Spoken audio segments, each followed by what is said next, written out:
Since 2005, I've been very excited to see Comprehensive Safety Analysis 2010, hereafter referred to as CSA 2010, developing, acquiring momentum, and impressively achieving each new milestone.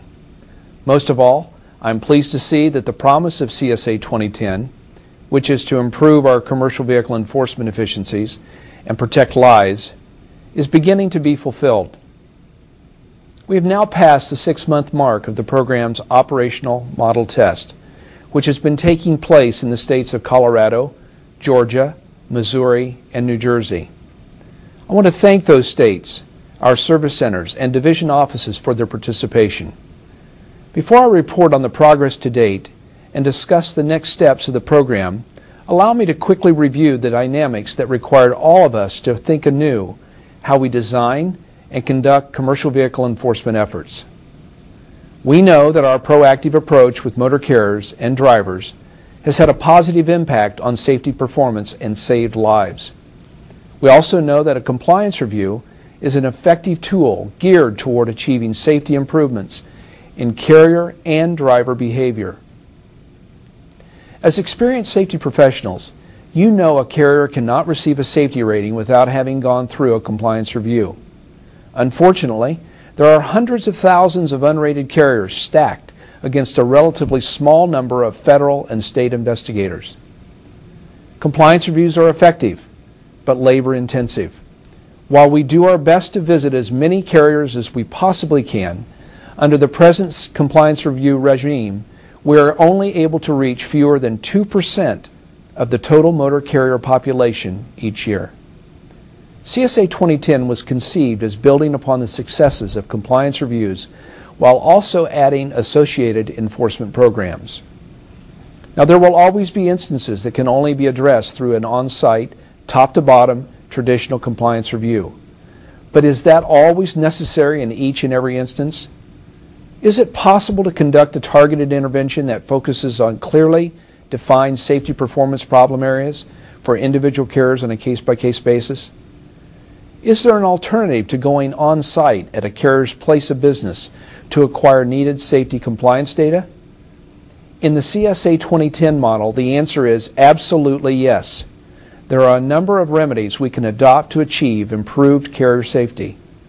CSA 2010 is not only more robust than our current SafeStat AB high-risk carrier list, it is a more effective enforcement model. It assigns greater weight to data collected during roadside safety inspections. It allows motor carriers to be rated if enough data is available based upon solely their roadside performance. The issuance of a rating will not necessarily depend on the completion of a compliance review. Federal and state personnel that have been participating in the operational model test have told us how they appreciate the availability of new and more informative measurement systems for motor carriers. Motor carriers who have received a warning letter detailing the government's safety concerns about their operations have also written to us expressing how they appreciate being made aware of previously undetected safety deficiencies and how they plan to rectify those problems.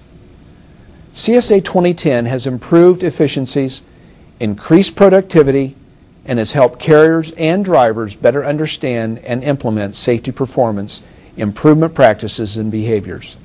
So what's next? What's on the horizon? Recently, we began the next phase of CSA 2010's operational model test. This phase will also include increased focus on drivers. Now, during the carrier review process, we will be identifying problem drivers for possible interventions. Phase 2 will incorporate all 7 measures of safety performance we call Behavioral Analysis Safety Improvement Categories, or BASICs for short. We'll be doing this as a part of our investigations.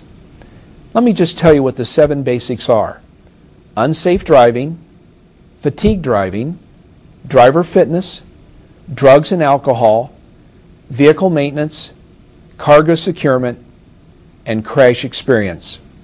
The ultimate goal is to understand the root causes of a motor carrier's safety deficiencies and to employ that knowledge toward implementing safety improvement procedures and practices.